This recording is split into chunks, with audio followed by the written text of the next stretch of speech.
Welcome to the manavan.com podcast. So இன்னைக்கு நம்ம discuss பண்ண போற டாபிக் ஏஐ ஏஜென்ட்ஸ். கேட்க பெருசா இருக்கலாம், ஆனா சிம்பிளா சொல்லணும்னா நம்ம ஃபோன்ல யூஸ் பண்ற அசிஸ்டன்ஸ்க்கு நெக்ஸ்ட் லெவல் வெர்ஷன் மாதிரி. அது எப்படிங்கிறத பத்தி தான் இன்னைக்கு ஆழமா பார்க்க போறோம். ஸோ ஃபர்ஸ்ட் கொஸ்டினே அதான், இந்த ஏஐ ஏஜென்ட்னா என்ன? நம்ம டெய்லி யூஸ் பண்ற பாட்க்கும் இதுக்கும் என்ன பெரிய வித்தியாசம்? சூப்பரான கேள்வி. சிம்பிளா சொல்லணும்னா ஏஐ ஏஜென்ட்ங்கிறது ஒரு சாஃப்ட்வேர் ப்ரோக்ராம். ஆனா அது வெறும் ப்ரோக்ராம் மட்டும் இல்ல. நீங்க அதுக்கு ஒரு கோலை செட் பண்ணிட்டீங்கன்னா அந்த கோலை அச்சீவ் பண்றதுக்கு என்னென்ன செய்யணுமோ அதாவே யோசிச்சு பிளான் பண்ணி செய்யும். மனுஷங்க தலையிடலாம தானாவே முடிவெடுக்கும். ஓ, அப்ப தானாவே முடிவெடுக்குமா?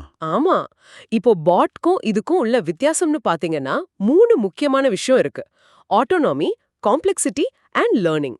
ஆட்டோனாமி. ஆமா, பாட்ஸ்ல ப்ரீ ப்ரோக்ராம்ட் ரூல்ஸ் மட்டும்தான் ஃபாலோ பண்ணும். ஹாய் சொன்னா ஹெலோ சொல்லும். ஆனா ஏஐ ஏஜென்ட் அப்படி இல்ல. அது தானாவே யோசிக்கும், ப்ரோஆக்டிவா ஆக்ட் பண்ணும். ஏஐ அசிஸ்டன்ஸ் கூட நம்ம ரிக்வெஸ்ட் பண்ணதுக்கு ரியாக்ட் தான் பண்ணும். ஆனா ஏஜென்ட்ஸ் ஒரு கோலை அச்சீவ் பண்ண அதுவே டாஸ்கை உருவாக்கி வேலையா ஆரம்பிச்சிடும். ஓகே. ஸோ இது தானாவே யோசிச்சு வேலை செய்யும்னு சொல்றீங்க. அது எப்படி? அதோட பிரெயின் எப்படி ஒர்க் ஆகுது?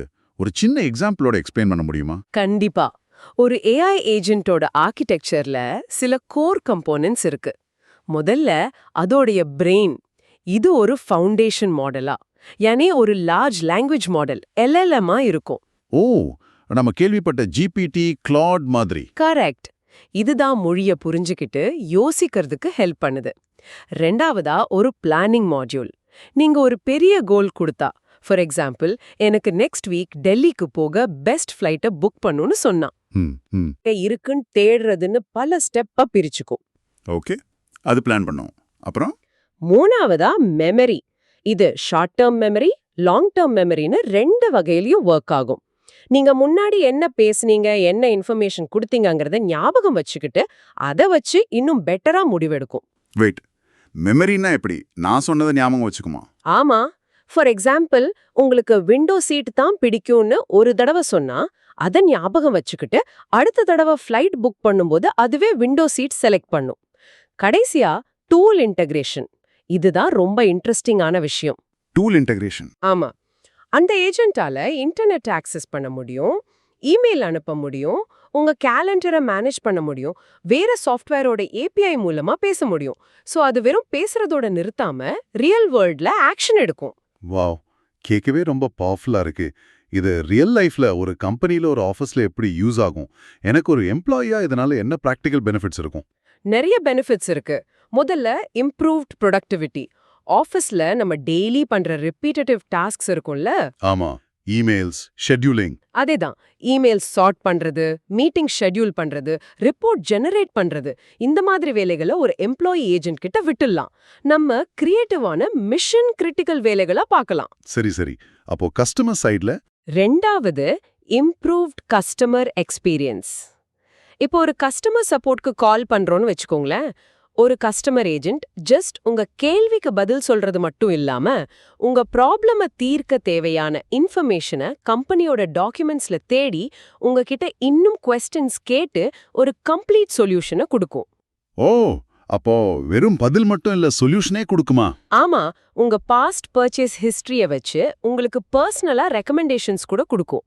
இது மட்டும் இல்லாம டெவலப்பர்ஸ்க்கு ஹெல்ப் பண்ண கோட் ஏஜென்ட்ஸ், டிசைன் பண்றதுக்கு கிரியேட்டிவ் ஏஜென்ட்ஸ், சைபர் அட்டாக்ஸ்ல இருந்து காப்பாத்துற செக்யூரிட்டி ஏஜென்ட்ஸ்னு பல விதமான ஏஜென்ட்ஸ் இருக்கு.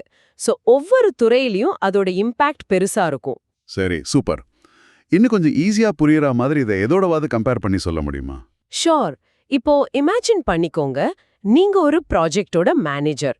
நீங்க டீம் கிட்ட ஃபைனல் கோலை மட்டும்தான் சொல்லுவீங்க. இந்த ப்ராஜெக்ட 1 மந்த்ல முடிக்கணும்னு. ஒவ்வொரு ஸ்டெப்பையும் நீங்க மைக்ரோ மேனேஜ் பண்ண மாட்டீங்க. ஆமா ஆமா, அவங்க பாத்துப்பாங்க. கரெக்ட். உங்க டீம்ல இருக்கிற ஒவ்வொரு மெம்பரும் ஒரு சூப்பர் எஃபிஷியன்ட் ஏஜென்ட் மாதிரி. ஒருத்தர் டிசைன் பாப்பாரு, இன்னொருத்தர் கோடிங் பாப்பாரு. அவங்க ஒண்ணுக்குள்ள ஒண்ணு பேசுவாங்க, கொலாபரேஷன், வேலைய பிரிப்பாங்க, பிளானிங். ப்ராப்ளம் வந்தா சேர்த்து சால்வ் பண்ணுவாங்க. புரியுது. ஆமா, ரீசனிங், ஃபைனலா கோலை அச்சீவ் பண்ணுவாங்க. இந்த இடத்துல ஒரு சிங்கிள் ஏஜென்ட் சிஸ்டம்ங்கிறது அந்த டீம்ல இருக்கிற ஒரு சூப்பர் எஃபிஷியன்ட் எம்ப்ளாயி மாதிரி. ஒரு மல்டி ஏஜென்ட் சிஸ்டம்ங்கிறது அந்த மொத்த சூப்பர் எஃபிஷியன்ட் டீமே ஒன்னா சேர்ந்து வேலை செய்யற மாதிரி. இப்ப தெளிவா புரியுது.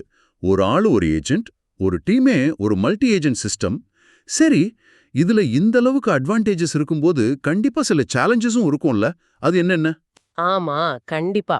ஒரு 3 பெரிய சேலஞ்சஸ் இருக்கு. ஒன்னு டேட்டா பிரைவசி. அது முக்கியம். இந்த ஏஜென்ட்ஸ் இந்த அளவு ஸ்மார்ட்டா ஒர்க் ஆகணும்னா அதுக்கு நிறைய டேட்டா தேவை. அந்த டேட்டாவை எப்படி செக்யூரா வச்சுக்கிறதுங்கிறது ஒரு பெரிய கேள்வி. கரெக்ட். ரெண்டாவது எத்திக்கல் சேலஞ்சஸ். ஏஐ மாடல்ஸ் சில சமயம் பயஸ்டான, யானி ஒரு சார்பான இல்லனா தவறான முடிவுகளை கொடுக்க வாய்ப்பு இருக்கு. அப்ப என்ன பண்றது?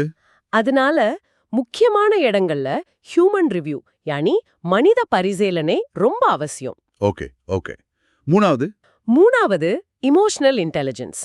ஏஐ மாடல்ஸால டேட்டாவை வச்சு முடிவெடுக்க முடியும். ஆனா மனுஷங்கள மாதிரி உணர்வு பூர்வமா யோசிக்க முடியாது. அந்த எம்பதி இருக்காது. அது உண்மைதான். தெரப்பி, கான்ஃப்ளிக்ட் ரெசல்யூஷன் மாதிரி விஷயங்கள்ல இது ஒர்க் ஆகாது. எக்ஸாக்ட்லி. அங்க அந்த ஹியூமன் டச் தேவைப்படும். சரி, நம்ம நிறைய விஷயம் பேசிட்டோம். ஒரு குயிக் சம்மரி கொடுக்க முடியுமா? கண்டிப்பா. மொத்தத்துல ஏஐ ஏஜென்ட்ங்கிறது நம்ம கொடுக்கிற ஒரு கோலை அடைஞ்சிறதுக்காக தானாவே யோசிச்சு பிளான் பண்ணி வேலை செய்யும் ஒரு அட்வான்ஸ்ட் சாஃப்ட்வேர். இது சிம்பிள் பாட்ஸை விட, அசிஸ்டன்ஸை விட ரொம்ப ஆட்டோனாமஸ் அண்ட் ப்ரோஆக்டிவ். ஓகே. இது ஃபவுண்டேஷன் மாடல்ஸை பிரெயினை யூஸ் பண்ணுது, மெமரியை வச்சு கத்துக்கிட்டு டூல்ஸ் யூஸ் பண்ணி ரியல் வேர்ல்ட்ல ஆக்ஷன் எடுக்குது. இதனால ப்ரொடக்டிவிட்டி, எஃபிஷியன்சி, கஸ்டமர் எக்ஸ்பீரியன்ஸ்னு பல விஷயங்கள்ல பெரிய மாற்றங்களை கொண்டு வர முடியும். சோ ஃபியூச்சர்ல நம்ம ஏஐ கிட்ட வெறும் கொஸ்டின்ஸ் கேட்கறதோட மட்டும் இல்லாம நமக்கு வேண்டிய வேலைகளை செய்ய சொல்லி அது ஒரு பர்சனல் அசிஸ்டன்ட் மாதிரி ஆக்ட் பண்றத பாப்போம்னு நினைக்கிறேன். கண்டிப்பா அப்படிதான் ஆக போகுது. இன்னைக்கு எபிசோட் பிடிச்சிருக்கா? ஃபியூச்சர் ஸ்கில்ஸ் பாட்காஸ்டையும் மிஸ் பண்ணாம இருக்க மாணவன் யூடியூப் சேனலை சப்ஸ்கிரைப் பண்ணுங்க. மாணவன் மொபைல் ஆப்பை டவுன்லோட் பண்ண ஸ்கிரீன்ல இருக்கிற QR கோடை ஸ்கேன் பண்ணுங்க, இல்ல டிஸ்கிரிப்ஷன்ல இருக்கிற ஒபிஷியல் மாணவன் ஆப் லிங்கை யூஸ் பண்ணுங்க.